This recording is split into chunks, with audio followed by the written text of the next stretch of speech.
Bueno, en realidad yo lo único que voy a hacer es moderar la mesa, y entonces para la ventaja que tengo que cuento con 3 expertos a los cuales os explico un poco la estructura que he pensado, pero que lo podemos modificar. Yo hago una pequeña presentación de ellos, así los conocemos un poco, y alguna pregunta para romper el hielo, pero después a lo largo del tiempo, cuando veamos un tiempo razonable y demás, podéis preguntarle lo que queráis dentro de lo razonable, que tal como se puede esperar de este público tan selecto.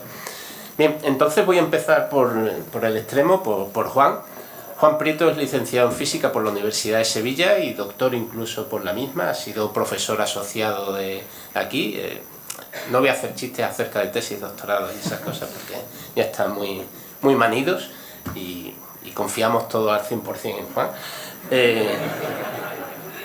No hay ningún doctorado aquí por la red, Juan Carlos. Bueno, y es un caso, el típico caso de precoz de que le gustaban los cacharritos desde pequeño, ¿no? Los millennials no os vais a acordar, pero había una cosa de un tal... ¿Era Sinclair? Sinclair. Sí, que lo nombraron Ser y todo por aquello que hizo, que era un ZX Spectrum. Yo tenía un ZX Spectrum también, que era una cajita así de estas dimensiones aproximadamente, que no tenía nada, ni pantalla, ni nada. Entonces se le enchufaba unas cassettes. Había gente que decía que con el ruido que hacía podía decir, este es bueno, este es un buen programa, ¿no? Y entonces él hizo con ese ZX Spectrum un sistema de gestión de bases de datos, después lo pasó al Astra y se llegó a comercializar, ¿eh? Y esto él tenía pues 15 años más o menos, ¿no? Después pues se puso a programar en C y hizo más cosas hasta llegar a fundar una empresa que es Shimdex, y lo que hacen es desarrollo de software y aplican pues algunas de las cosas precisamente de lo que tratará la mesa redonda. Allí en su empresa creo que hacen Machine Learning, hacen Cloud Computing y cosas de este estilo. Y entonces mi duda es, y es la primera pregunta que te quisiera formular, Juan. O sea, ya empezamos directamente, ¿no presentas? Contigo sí, no, después hablaremos de esto. O sea, esta es una introducción, una pequeña introducción para el cortito, ¿no? Y entonces la idea es que, claro, cuando yo leo las cosas que hace tu empresa, que haces tú en tu empresa, me surge una duda, y eso quisiera que me la aclararas a priori. Es que, ¿es posible desde España una empresa como tú competir o hacer cosas que no hagan Google o Facebook o Amazon o alguna de estas? ¿O es simplemente, o sea, hay terreno ahí para vosotros? Espero que sí, porque querrás comer todos los días y esas cosas. Ha cambiado en los últimos 5 años, ha cambiado completamente el paradigma, por ejemplo, en Cloud Computing, que lo han mencionado. Hasta entonces, cuando tenías que hacer algo, por ejemplo, de procesar lenguaje natural, tenías que tener muchísimo dinero para invertirlo en máquinas, o sea, tener una buena capacidad de computación que tenías que tener en casa, ¿no? en tu digamos, empresa. Tenías que invertir en muy buenos programadores que hicieran esa codificación porque no había software libre en el que basarte o no había algoritmos. Por tanto, tenías que empezar de cero. Y es lo que hizo, por ejemplo, IBM, ¿no? Y procesar lenguaje natural en los años 70, 80 eran las grandes. Eso ha cambiado en los últimos 5 años radicalmente. Y es gracias, aunque ahora mismo no sean los mejores o estén tan bien vistos, pues gracias, por ejemplo, a la competencia que hay entre Google, Amazon y demás, que están poniendo todas sus máquinas a disposición de todos para que lo usemos como commodity ya, digamos, en Cloud Computing. Y nos están dando incluso acceso a los algoritmos. Un ejemplo concreto, hace poco vi por ahí en Facebook un chico en Noruega que había hecho un sistema de reconocimiento facial de expresiones de si el cliente está o no satisfecho, contento con el trato que está recibiendo en una cadena de pizzerías que hay en Noruega, y lo había hecho con una Raspberry, que es un ordenador de 25 euros, y una cámara, una webcam. Y estaba haciendo reconocimiento facial de expresiones, que es algo que hace 10 años lo hacía, por ejemplo, el Fraunhofer Institute en Alemania, ¿no? que asistía a una demostración de ellos. En 10 años, un chico con 30 euros es capaz de hacerlo. ¿Por qué? Porque está usando los algoritmos que Google le está proporcionando y que les cobrará más adelante. Pero ha habido un cambio de paradigma completo y después si seguimos, digamos, en ese hilo, pues profundiza un poquito más. Sí, porque igual Marta quiere comentar algo al respecto. ¿Puedo decir algo ya? Espérate, ahora te presento y lo dices después. O sea, nos apuntamos a ver si se lo olvida. Sí, a ver si se lo olvida. Bueno, de Marta Peirano, ya que ella quiere hablar, pues vamos a darle la oportunidad de hablar. Ella es periodista y escribe para varios medios, ha escrito para varios medios, como el diario.es principalmente, y ahora y Jotdown, para los millennials. Jotdown es más vieja que el diario.es. Sí, pero la he mencionado después porque quería hacer este gesto millennial que ellos entenderán qué significa. Entonces, ha escrito un libro de terror, es escritora y ha escrito un libro de terror llamado El pequeño libro rojo del activista en la red. Y la odio por dos razones. Ella no lo sabe, pero yo la odio. Una, porque está en excedencia para poder escribir un libro. Un libro de humor que se llama Sobre capitalismo de plataformas y el fin del mundo. Y la otra tiene que ver con, la otra razón por la que lo odio, con el libro que he mencionado, porque ese libro, o de alguna forma sintetiza dos cosas. Una, que ha entrevistado a Snowden, y la segunda, que consiguió el prólogo del libro es del propio Snowden. Entonces no tiene mucho que ver, o sí, con el resultado de la mesa y con el tema de la mesa, yo creo que sí, pero por favor, ya sé que te lo han preguntado muchas veces y demás, cuéntanos algo de esa entrevista y cómo conseguiste eso y demás. No es la primera vez que te lo preguntan, estoy casi seguro. Entonces contesto ya me has despistado. Gracias, ve Juan. Bueno, quería empezar diciendo que Google no cede generosamente sus algoritmos para que un dulce muchacho de Noruega pueda usar su Raspberry Pi. Es una estrategia a corto plazo. Sino que todos, con nuestra contribución diaria, con nuestros móviles y nuestros ordenadores y nuestras Raspberry Pis y todo eso, estamos alimentando su algoritmo de manera colectiva para que acabe con nosotros el día de mañana. Dicho esto, pues sí, efectivamente... de hecho, entrevisté a Snowden 3 años después de que saliera el libro. Es decir, le convencí de que me hiciera la introducción al libro muchísimo antes de hecho, conocernos en persona. ¿Y qué puedo decir? Fue muy guay. Le expliqué el libro, básicamente le traduje el libro entero, le expliqué para qué era, me dijo que sí. El libro se retrasó 1 año esperando a que hiciera la introducción porque, bueno, pues estaba ocupado huyendo de la justicia y salvando el mundo y sus cosas. Y evitando que le cortara la cabeza. Exacto, no sé, esquivando balas. Y entonces tardó un poco, pero fue maravilloso. Y la entrevista fue muy guay, fue una entrevista estupenda en la que hablamos un montón de cosas interesantes. Está toda en internet, o sea, están los trozos editados por el equipo de mi periódico, maravillosamente editados, y luego todo el trozo gordo en el que decimos cosas estúpidas y está sin editar, o sea, está todo disponible. Y nada, en realidad lo más emocionante, aparte del hecho mismo de encontrarme con él y de conocerle y hablarle y tal, fue que me siguió la KGB. Bueno, lo que es ahora la KGB, y fue muy guay porque era un agente súper guapo, y yo durante las primeras 3 horas pensé que había ligado. Bueno, no es excluyente, ¿no? Bueno, sí, en mi caso sí. Porque de hecho yo antes de salir ya me había reído con mis amigas, ¿no? Imagínate que acabas ligando y que te roban la entrevista antes de que vuelvas a Madrid. Y mira, podía haber pasado, pero no pasó. Así que nada, te dejo que introduzcas a Carlos. Bueno, muchas gracias. Ya después intentaremos entrarnos en más detalles de esa entrevista. No, vamos a concentrarnos en el motivo de la mesa redonda.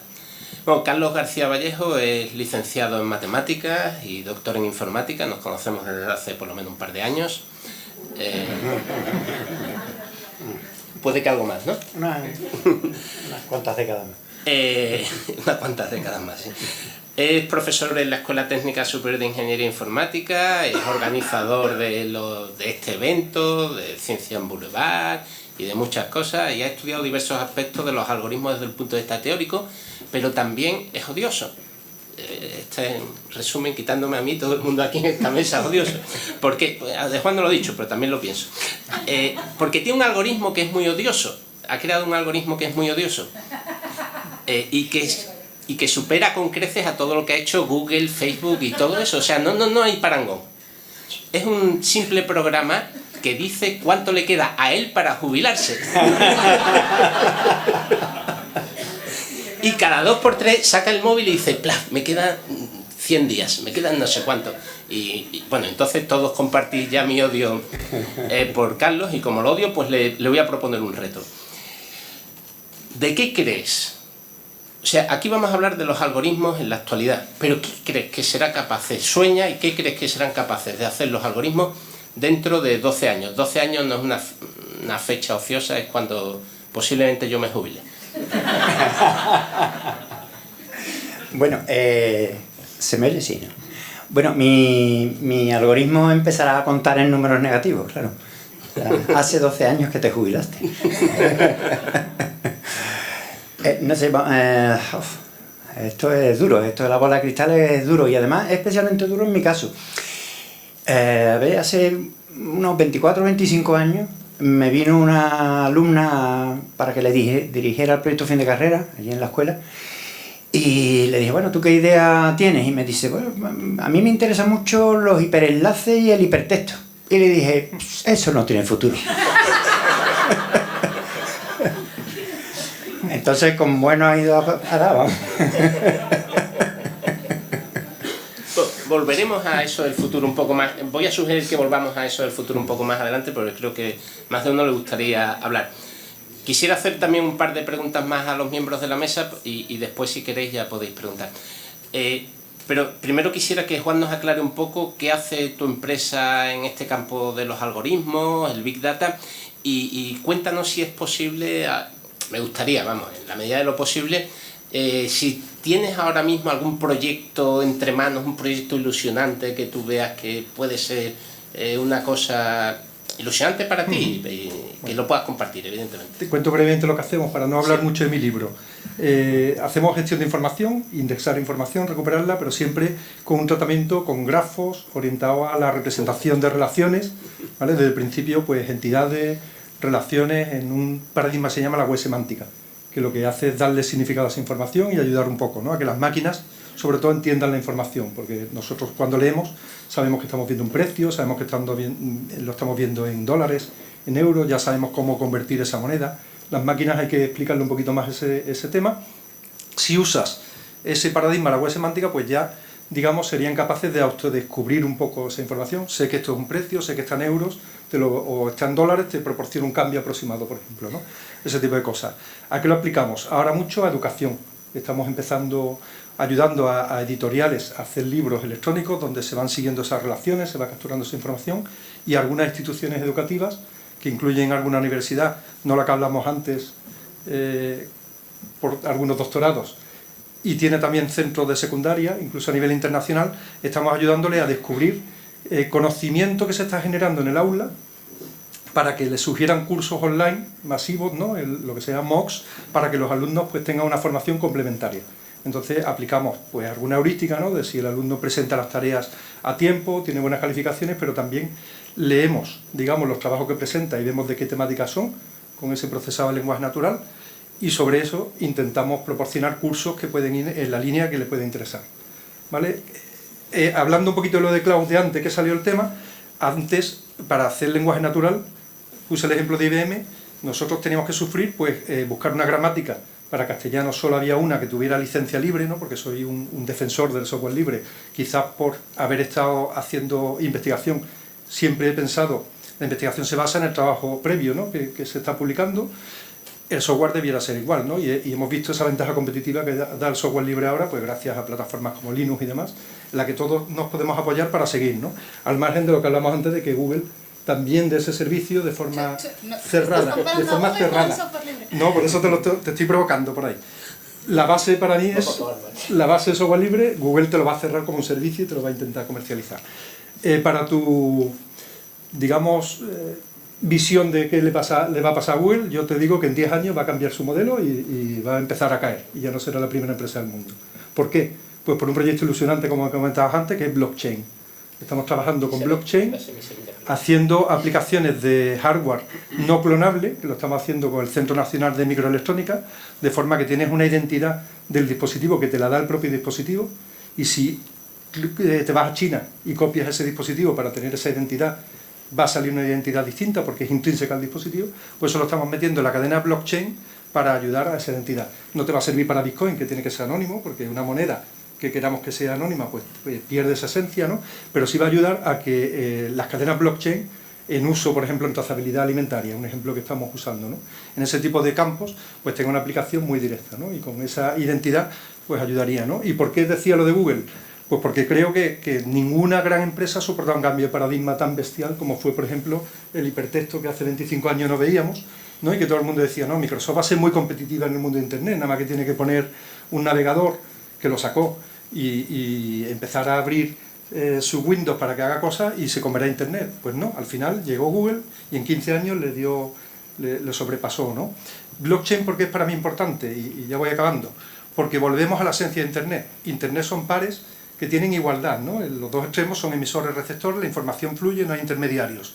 La web cambió un poquito ese concepto, ¿no? Y se centralizó la información, empezaron a aparecer actores que certifican que tú eres quien dices ser, aparecen actores como Google que tratan de indexártelo todo, tener todos los transportes, agregarlo todo y que tengas que pasar por ellos. Blockchain nos vuelve a dar esa libertad que estamos perdiendo, ¿no? De forma que ahora los intermediarios en una cadena blockchain ya no hacen falta, ya, porque nos basamos en confianza, nos basamos en pruebas de esfuerzo, ¿no? Que es muy interesante computacionalmente lo que hay detrás de blockchain, para garantizar que los malos, digamos, se están quedando fuera, ¿no? Y no pueden romper esa red, ¿no? Pues por eso creo que blockchain puede ser una vuelta no una vuelta realmente, sino que Internet sigue evolucionando. La web es algo importantísimo que ha cambiado porque ha creado un estándar de comunicación magnífico, pero que ahora seguimos avanzando y va a surgir el verdadero carácter de Internet, que son dispositivos interconectados, todos hablan con todos y no hay nadie que diga yo soy el importante, que digo que tú eres el que debe de hacer las cosas. Sí, ¿podrías intentar en 30 segundos decir que es el blockchain? Porque a lo mejor no todo el mundo... O sea, todo el mundo habrá oído hablar de bitcoins y tal y eso, pero yo creo que hemos dado alguna charla, lo hemos explicado en otro sitio, sí, lo he explicado en otro sitio, pero bueno, quiero decir, para así, de forma muy resumida, podemos verlo como una base de datos distribuida. O sea, no deja de ser algo que podemos hacer con base de datos, con otras tecnologías. La ventaja, lo que no usábamos, porque nunca hemos tenido programas peer-to-peer para descargar música, eso nunca lo hemos hecho, pues usaba ese tipo de tecnología. Para intercambiar información entre nosotros. Sí, porque las tesis doctorales normalmente se intercambian muy fácilmente. En tecnología peer-to-peer, pues ese tipo de tecnologías son las que están detrás, de forma que esa base de datos, digamos, ese histórico, ¿no?, de transacciones, van quedando registradas, pero no en un único sitio, sino que se distribuyen y todos vamos teniendo la misma copia. Por tanto, si quiero suplantar una copia, tengo que cambiar muchas más copias. ¿Qué es lo que hace el algoritmo de blockchain? Porque es muy interesante cuando lo crea para Bitcoin. ¿Por qué se crea así? Porque te exige un problema computacional muy complejo para que tengas que gastar tanta energía en resolverlo, que si tienes que cambiar un montón de bloques, te puedes gastar, pues ahora mismo se está calculando que para Bitcoin consume casi lo mismo que un país como Irlanda.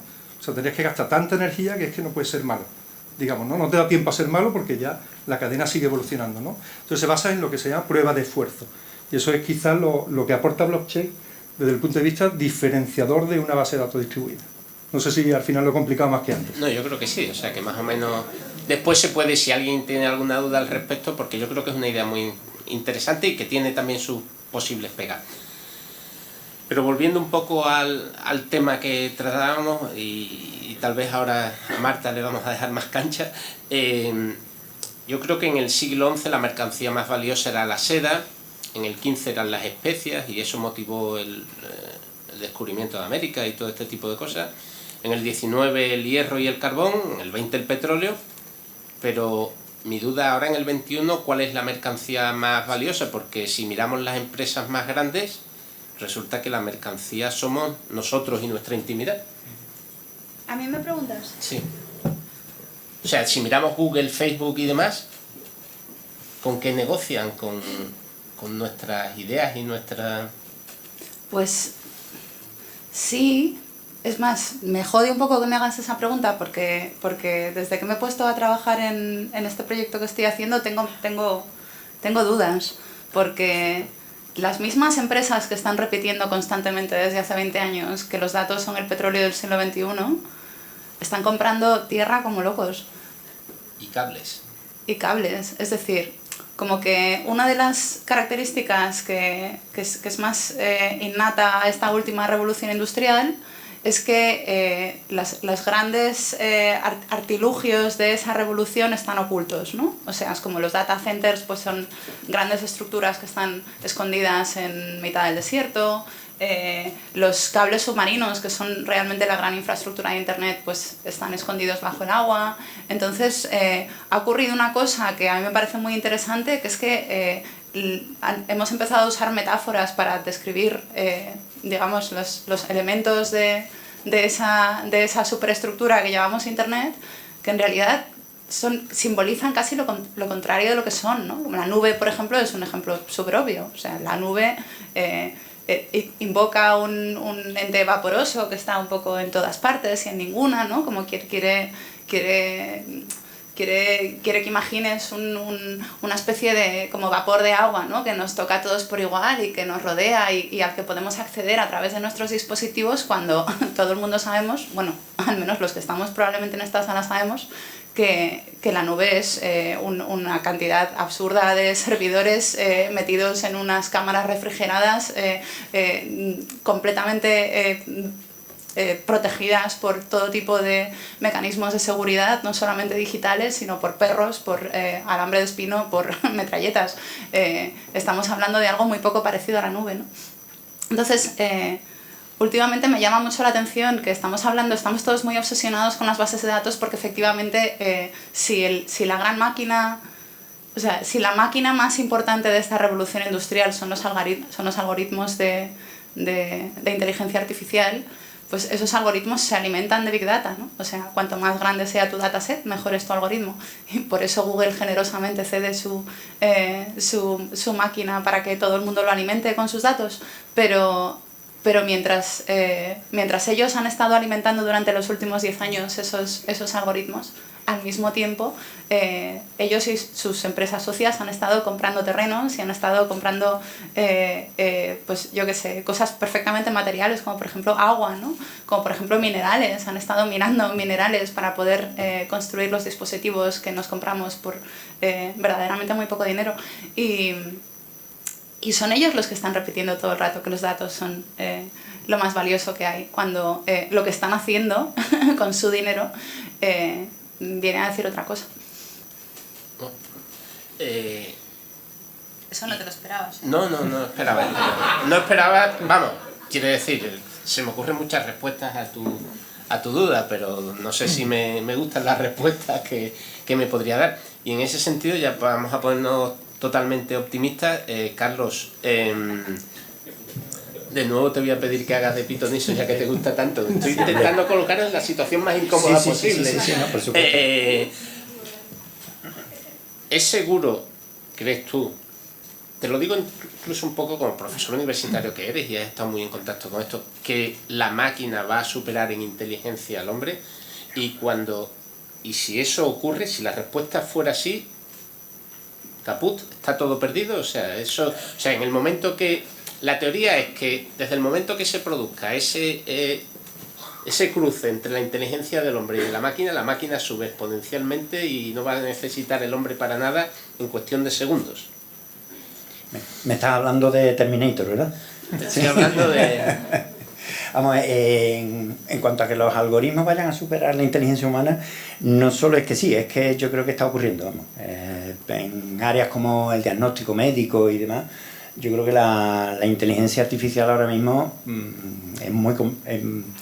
a ver, la decisión humana, la decisión del médico, del profesional, se basa en lo que le dicen los algoritmos. Y si no lo hace todavía es porque lo está haciendo mal, vamos, los algoritmos son más precisos ahora mismo que el humano en esas áreas. Lo que tú dices, que vaya a evolucionar hacia, ¿cómo se llamaba? Skynet, ¿no? Eran los malos de Terminator, creo recordar. Bueno, eran los otros. No sé si los malos. Exacto, en esta mesa no hay ni buenos ni buenos ni malos, sí. Que vaya a evolucionar a Skynet, tampoco, porque porque los algoritmos no son tan listos, o sea, son muy inteligentes en una tarea muy específica, o en tareas muy específicas, muchas tareas muy específicas. Los algoritmos son muy versátiles, el TensorFlow, ¿no? O ese tipo de algoritmos se pueden aplicar en muchísimas áreas, pero ya está, o sea, tampoco se van a poner ellos... Aunque ahora mismo, ahora que lo estaba diciendo, acabo de recordar una anécdota de que tuvieron que desconectar un algoritmo de Facebook que empezó a comunicarse con otro en un lenguaje ininteligible. Sí, es posible que acaben con nosotros. Bueno, no sé, yo tengo más preguntas evidentemente, pero tampoco quiero, porque tenemos un tiempo limitado y demás, no quiero robar tiempo a la sala. O sea, si alguien tiene alguna pregunta que formular, este es el momento, o que calle para siempre, claro. ¿Alguien quiere formular alguna pregunta? ¿El micro está por ahí? No, tú no... por allí. Estaba pensando, mientras llega el micro, esta pregunta es un poco como la paradoja de Borges, ¿no? Que decía si hay un Dios tan todopoderoso que es capaz de hacer una bola tan grande y tan pesada que no pudiera levantar él mismo, ¿no? Esto es un poco como la misma pregunta, ¿no? Somos capaces de elaborar un algoritmo, quiero decir, los algoritmos de inteligencia artificial se caracterizan porque se reescriben a sí mismos, ¿no? Entonces somos capaces de escribir uno que escriba cosas que estén por encima de nuestras capacidades. Del mismo. De él mismo. Exacto. Sí. Hola, quería preguntar, los algoritmos y el Big Data hace mucho tiempo que llegaron para quedarse. Estamos viendo, creo, si no me equivoco, el país que ahora mismo más avanzado puede estar en estas tecnologías puede ser China, y que creo que no lo está aplicando muy bien porque precisamente es un país que no destaca mucho por el respeto a los derechos de sus ciudadanos y demás. Y entonces siempre me queda la duda cuando oigo hablar de estos temas, si, bueno, teniendo en cuenta también la tecnología blockchain, que bueno, las criptomonedas, estoy mezclándolo un poco todo. Hay muchos gobiernos que están intentando ponerle coto a todo esto, y a Internet, estamos viendo leyes europeas que van saliendo, pero mi pregunta es, ¿todo lo del Big Data y los algoritmos han llegado para hacernos la vida mejor y más libres? ¿O por el contrario, cómo veis el futuro? ¿Nos la puede complicar bastante? Yo creo que esa pregunta es para ti. Para mí. A ver, esta pregunta igual eran 3 preguntas, ¿no? Entonces, China. China tiene la ventaja de que el 20% de la población mundial es china, y entonces tiene la otra ventaja que su propio ministro de Trabajo, que ya no se llama ministro de Trabajo, sino ministro de ¿cómo se llama la empresa que contrata gente para las empresas? De Recursos Humanos, se llama Ministerio de Recursos Humanos. Pues su ministro de Recursos Humanos comentaba el otro día en un congreso que China tiene la suerte de que, como no tiene leyes de protección de datos ni sus ciudadanos tienen derechos de ningún tipo, entonces sus algoritmos de inteligencia artificial están yendo muy deprisa. O sea, 2 ventajas. Y luego en 2017, o sea, el año pasado, aprobaron una ley que obliga a que todas las empresas tecnológicas chinas, independientemente de en qué territorio se ocupen, en qué territorio trabajen, están obligadas a facilitar todo su poder tecnológico y todas sus bases de datos y sus algoritmos para el gobierno chino. Y tienen un programa que se llama SharpEye, que convierte... veo muchas caras así, esto generalmente veo caras como... que convierte cada uno de los 2 dispositivos que te rodean y que tienes en tu bolsillo y en tu casa en los ojos y los oídos del gobierno chino. Entonces, todo eso son como un mogollón de ventajas, ¿no? Entonces, sí, seguro que China tiene ahora mismo está a la cabeza de la inteligencia artificial, segurísimo. Y de hecho tiene este plan para 2020, ¿no? Del sistema de crédito social. Dicho todo esto, a mí me parece interesante que no están utilizando ninguna tecnología que no estemos usando nosotros en Occidente. Es decir, están usando las mismas tecnologías que nosotros y las están usando de la misma manera. ¿Qué pasa? Que en nuestro caso están un poco más distribuidas entre, a lo mejor, pues, yo qué sé, pues 15 empresas que están compitiendo entre ellas, ¿no? Y cada una de esas empresas pues tiene contratos con el gobierno, la mayor parte de ellas con el gobierno norteamericano porque son norteamericanas, pero, ¿no? Como que está un poco más repartido, pero muy poco, realmente. Y aquí no lo llamamos sistema de crédito social, lo llamamos Smart Cities, y lo llamamos Smart Homes, y lo llamamos toda esta serie de cosas. Entonces está el tema de la centralización. En China está todo centralizado en el gobierno chino, en Estados Unidos a lo mejor está un poco, digo, en el mundo occidental está un poco más repartido, pero para mí es un poco lo mismo. Y yo la teoría que tengo del futuro es que lo único que sabemos a ciencia cierta y que, quiero decir, que es absolutamente inevitable es el cambio climático.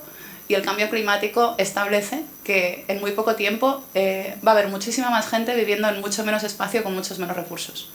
Entonces, en ese contexto, todos esos algoritmos de inteligencia artificial que ahora están siendo integrados en los sistemas de vigilancia de los grandes gobiernos del mundo y de las grandes corporaciones, están diseñados para gestionarnos a nosotros.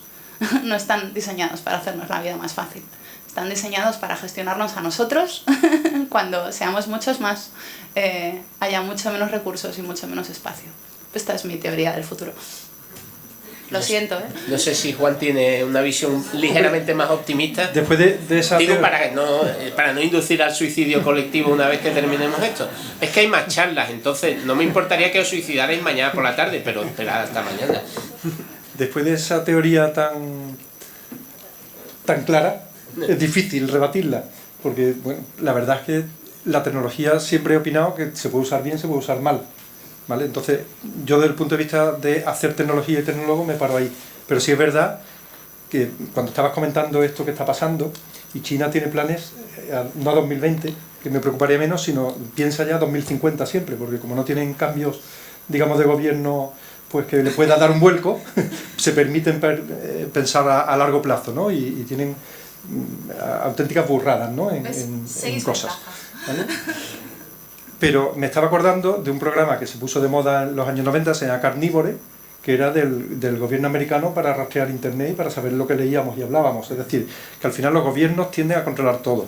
Y eso es, yo creo, desde que la Hacienda tiene que saber todo lo que estás moviendo. Y lo relacionaba, contestando un poquito a tu pregunta, ¿no? de las criptomonedas, ¿por qué se oponen?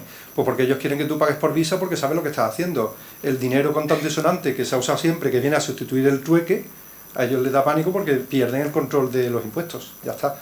Entonces, criptomonedas, internet, eso es libertad, que van a siempre a cercenar de alguna manera, como está planteándose, ¿no? ¿Cómo lo hacen? Pues por la tecnología, que se vuelve perversa. El problema o la diferencia que veo es si la tecnología se induce, como hace el gobierno chino, digamos, poniendo mucho dinero, por ejemplo, en biotecnología, en ingeniería genética, que está ahora también en punta de lanza, o lo hacen muchas empresas compitiendo y el gobierno de turno se aprovecha, que es un poquito distinto porque hay algo más de transparencia, entre comillas, ¿no? Más trazabilidad de lo que está pasando por medio, ¿no? En mi opinión, pero bueno, ya ahí me pierdo, digamos, y es un tema pues muy escabroso, ¿no?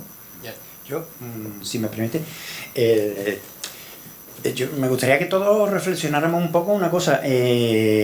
¿Somos nosotros, sois vosotros, sois cada uno de vosotros más felices ahora que tenéis móvil, que Google os indica cómo se llega a la calle Madre de Dios, que os dice cuál es el restaurante que está por aquí, etcétera, etcétera, que tenemos el móvil, que tenemos Netflix, que tenemos tal, que tenemos cual, etcétera, etcétera?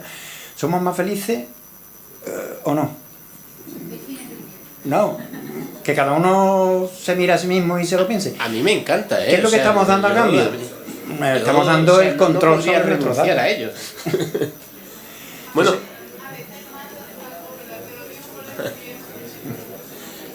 Yo de hecho tenía una, pensando un poquito antes de la mesa redonda, algo provocador, ¿no?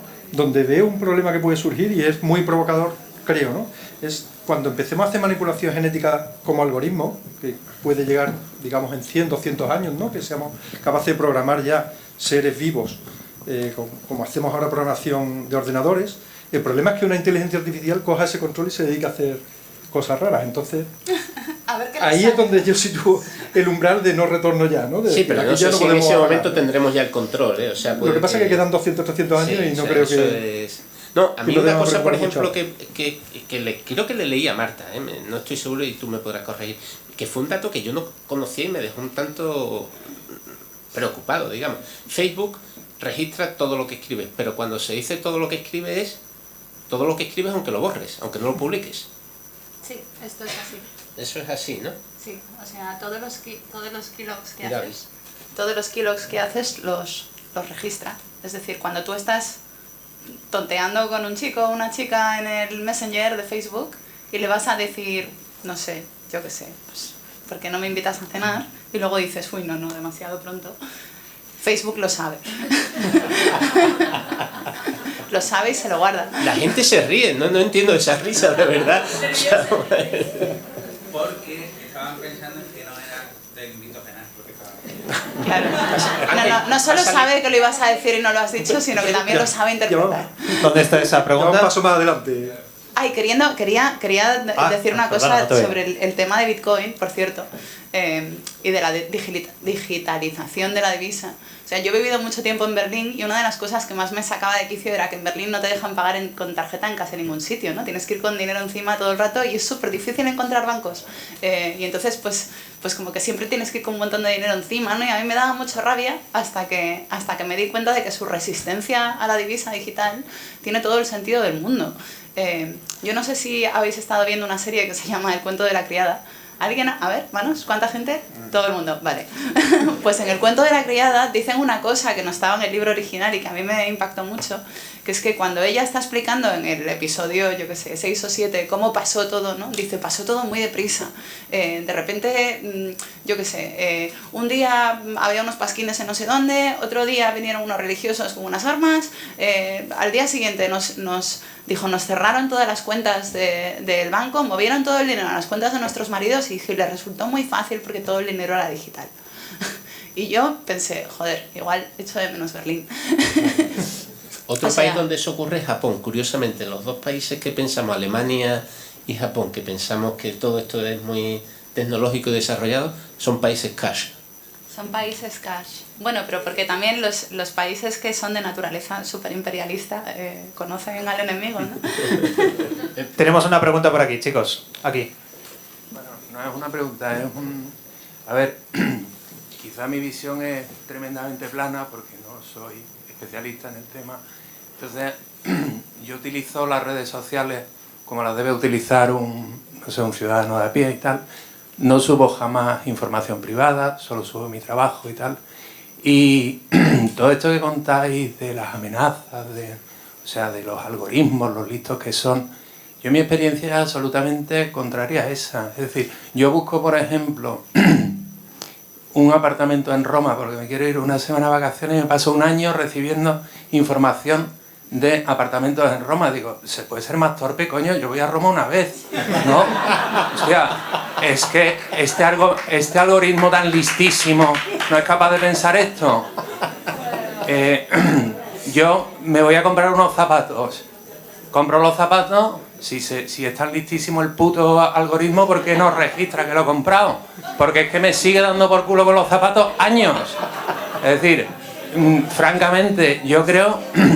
Yo no digo... A ver, el posibilismo que vosotros planteáis no me extraña. Una época en que empecé a escuchar conferencias sobre inteligencia artificial, me asusté mucho y empecé a leer sobre neurofisiología y dije, pues tan claro no está la cosa. O sea, pues si los neurofisiólogos no se ponen de acuerdo en cómo funciona un cerebro, creo yo que todavía nos queda bastante rato hasta que un algoritmo logre tomar decisiones como las toma un cerebro. Entonces, no sé, yo es que esto era lo que quería plantear, que a mí me parece, por lo menos a nivel de usuario así muy pedestre como soy yo, que el funcionamiento de los algoritmos de Google, de Facebook y tal, es absolutamente patatero. O sea, a mí me siguen cayendo esas ofertas de apartamentos en Roma y no sé, o sea, no me explico muy bien lo que vosotros contáis con lo que es mi experiencia. Eso es todo. A ver, Ahora mismo los algoritmos a los que te refieres, efectivamente, vamos, el modelo de negocio es vender tus datos en cuanto a publicidad. En publicidad segmentada, que es una publicidad que es muchísimo más rentable que la publicidad bruta que se ha estado emitiendo hasta ahora. La publicidad que se emite en los periódicos pues no está orientada a nadie en particular, y sin embargo esa publicidad pues ya es alguien que quería ir a Roma, aunque efectivamente lleva muchísima razón. Eso es un problema con las cookies, ¿no? Y demás, que se quedan ahí a gilipollas. Yo creo que la cuestión es hacia dónde evolucionará. Yo es que desde que Alberto me dijo que pensara en 12 años hacia adelante, estoy ahí un poco, una parte de mi cabeza está pensando en 2 años hacia adelante. Tenemos que montar una mesa redonda el próximo Ciencia y Hablamos para que tú respondas esa pregunta. No, pero hay una cosa que me ha dado miedo ahora que has comentado. Ahora que hemos hablado de estas cosas, lo que tú has comentado y lo de los 12 años hacia adelante, es que he visto, no sé si conocéis a Nicolás Negroponte, el del Media Lab del MIT, efectivamente, del MIT.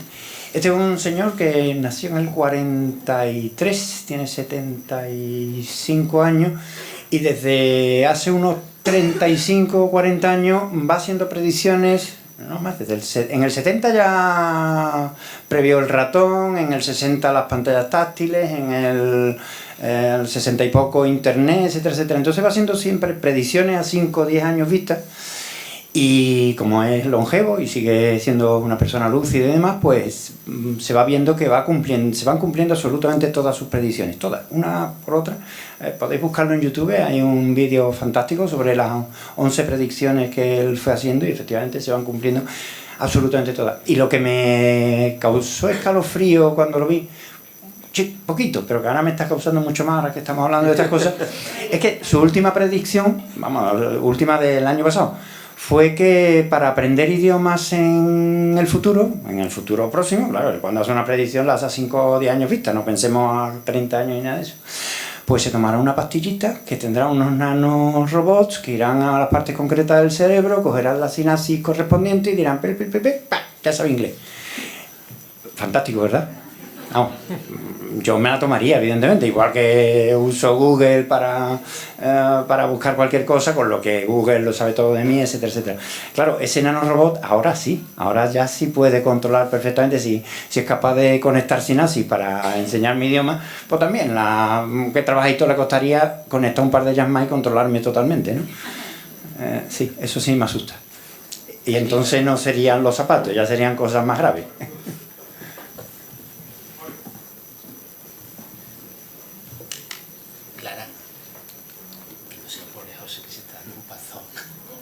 Ayudarlo. Sí. Está delgadito. Buenas.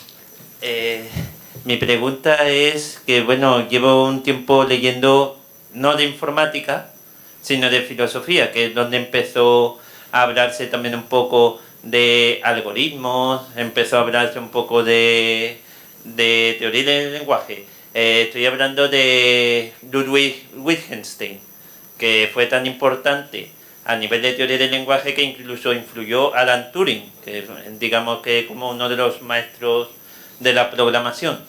Y estoy leyendo su último estudio, que fue póstumo, que lo hicieron unos editores, que se llama Investigaciones Filosóficas.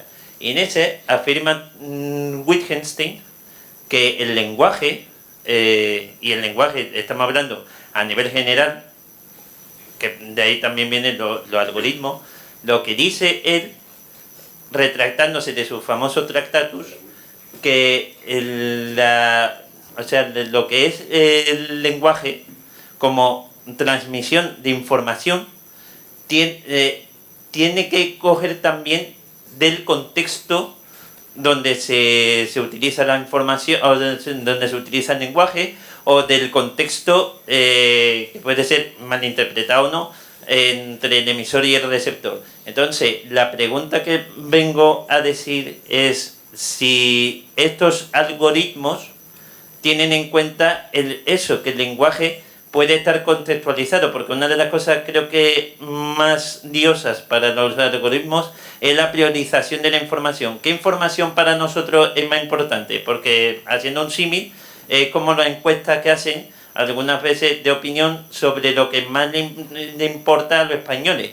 si es el paro, y siempre es lo mismo sobre si es el paro, el terrorismo, la inmigración, y siempre va fluctuando a medida de si hay un atentado terrorista, pues va a ser el terrorismo. Si aumentan las cifras del paro, va a ser el paro. Si hay un brote de esto de inmigración exagerado, es la migración. Pues si tiene en cuenta esos los algoritmos. Bueno, muchas gracias.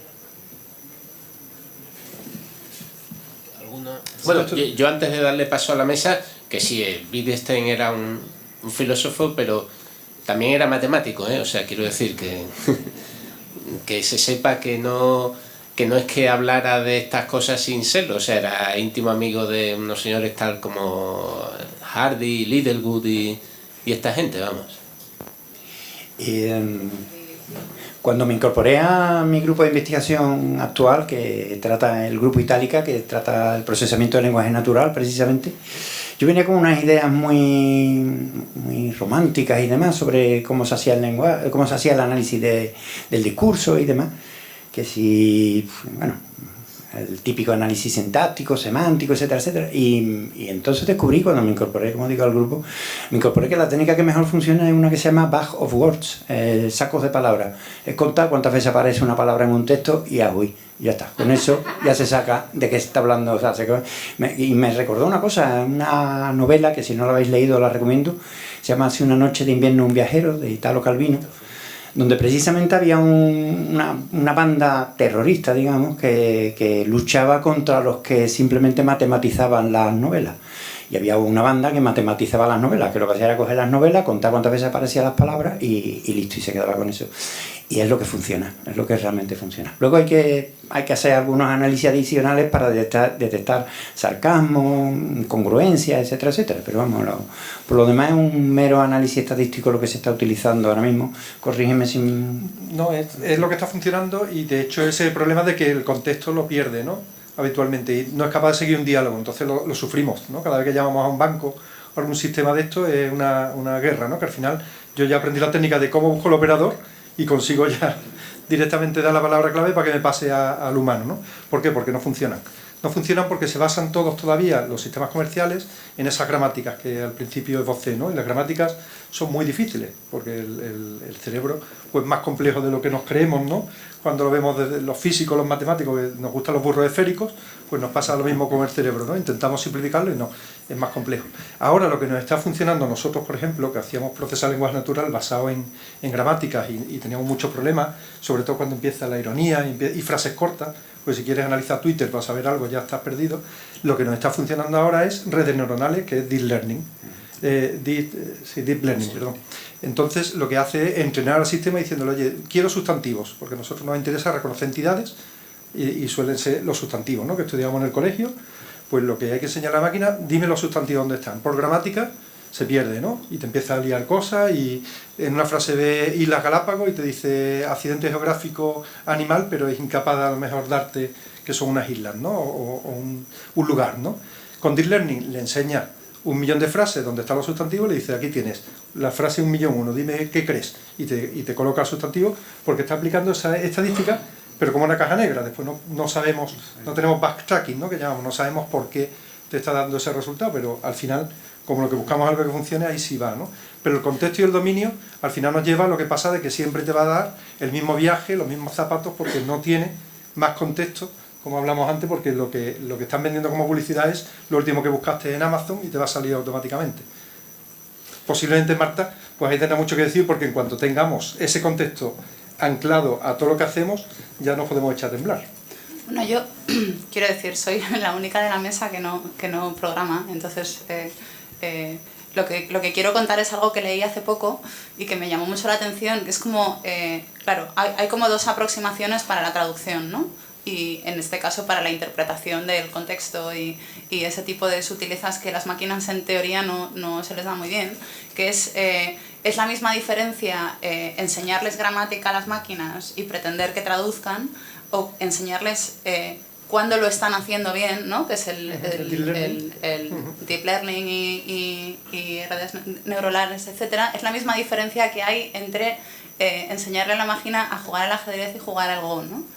Es decir, cuando las máquinas empezaron a ganarnos al ajedrez, cosa que nos parecía imposible en el siglo XIX y ahora nos parece perfectamente normal, dijimos ya, pero nunca ganarán al Go, porque el Go es como todo contexto, es decir, el Go no tiene reglas, es un juego en el que lo único que tienes que hacer es expandirte como una especie de virus y rodear al enemigo, ¿no? Y entonces no obedece exactamente reglas como las reglas de un tablero reglado con un número específico de piezas que se mueven de una manera específica, ¿no?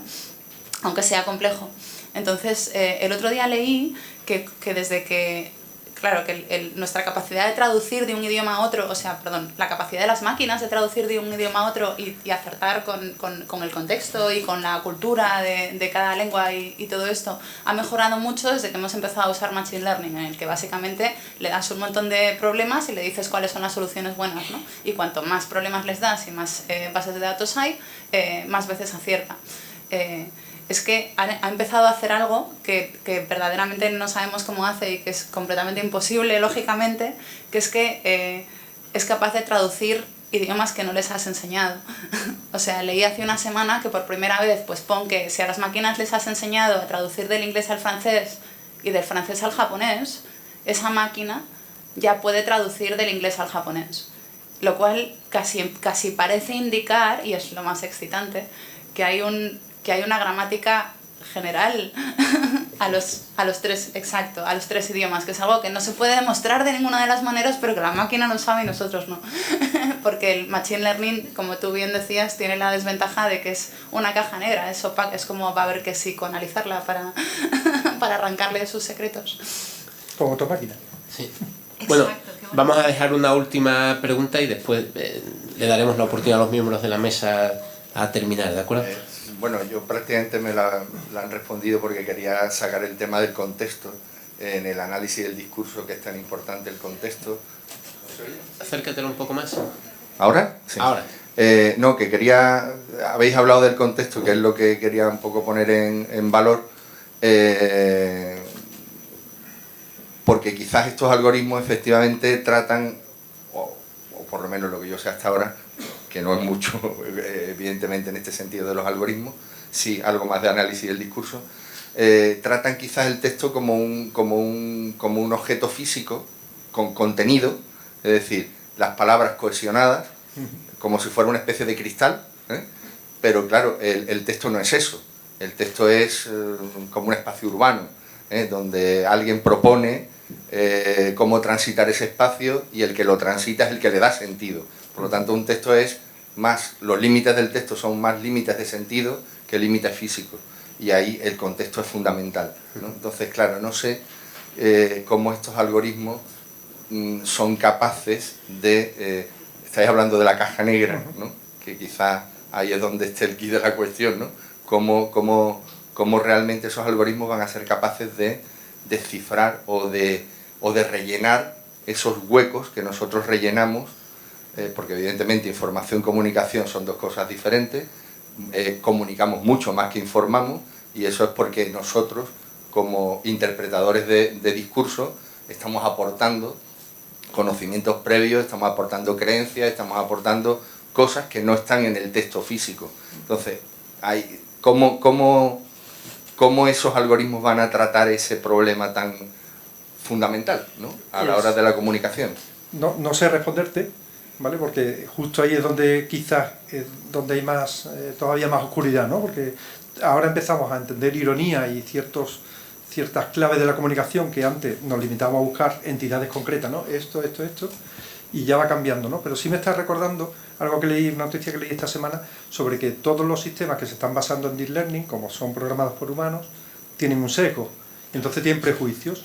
Ahora la policía tiene muchos sistemas basados en Deep Learning y cuando miran tiende a tener los mismos patrones de comportamientos raciales y sexistas, digamos, que los humanos que antes tomaban esas decisiones. ¿Por qué? Pues porque al final estamos detrás y somos los que les enseñamos y les estamos enseñando ese comportamiento. Entonces, cuando estaba exponiendo la pregunta, estaba pensando eso mismo, ¿no? Que si estamos nosotros ayudándole a analizar el texto, posiblemente ya lo estamos sesgando. Ahí ya nos metemos en cómo diseñamos experimentos o cómo planificamos para que ese sesgo pues se minimice, ¿no? Ya es un problema más de optimización, digamos, del experimento que de programación. Pero realmente es un terreno muy muy complejo y que ahora y lo estamos viendo, ¿no? De que las recomendaciones que hacen las máquinas son muy ineficientes, por suerte quizás todavía. No hemos pasado todavía el umbral donde la máquina tenga inteligencia que nosotros digamos es un humano, ¿no? Aunque Google nos vende el experimento este que ha hecho hace poco con la peluquería, realmente son dominios muy acotados y todavía estamos en un punto de que hay retorno, ¿no? Pero no sé yo si realmente las tecnologías con la computación al ritmo que progresa y los ordenadores cuánticos que parece que sí, que realmente pueden estar relativamente cerca, van a aumentar muchísimo esa capacidad de cálculo y nos pueden dar la sorpresa de que son capaces de hacer muchísimas más interpretaciones que ahora se escapan por potencia de cálculo y de programación. Al hilo de lo que, un poco de esta pregunta y sobre todo de lo que dijo antes Marta, a mí una de las cosas más asombrosas, una de las cosas que más me ha asombrado últimamente es un sistema de deep learning en el que todos los juegos estos de los que hemos hablado, ajedrez, Go, etcétera, a la máquina se le programaban las reglas, por lo que la cosa era muy sencilla. Vamos, muchos años de programación, pero sencillo al fin y al cabo. Pero el último invento, que creo que es de Google en particular, consiste en una máquina que lo que tiene es una cámara que observa a jugadores jugando a cualquier juego, el que sea. No se le dicen cuáles son las reglas, la cámara simplemente está observando a los jugadores y al cabo de X partidas juega ya sola. O sea, deduce las reglas y se convierte en un experto, en una máquina experta en ese juego en concreto. Eso sí, también es un poquito escalofriante, claro. No se le dice cuáles son las reglas, pero sabe quién gana. Sí, en todos los casos se dice, efectivamente juegan y si se ha ganado este, o sea, el feedback que se le da es exclusivamente si... Sí, juego muy concreto, pero... Bueno, pero Marta decía que el ajedrez se planteaba con que era algo imposible hace nada, ¿no? Y el último ya no... O sea, nos ganaron máquinas a Kasparov, que juega ligeramente mejor que yo,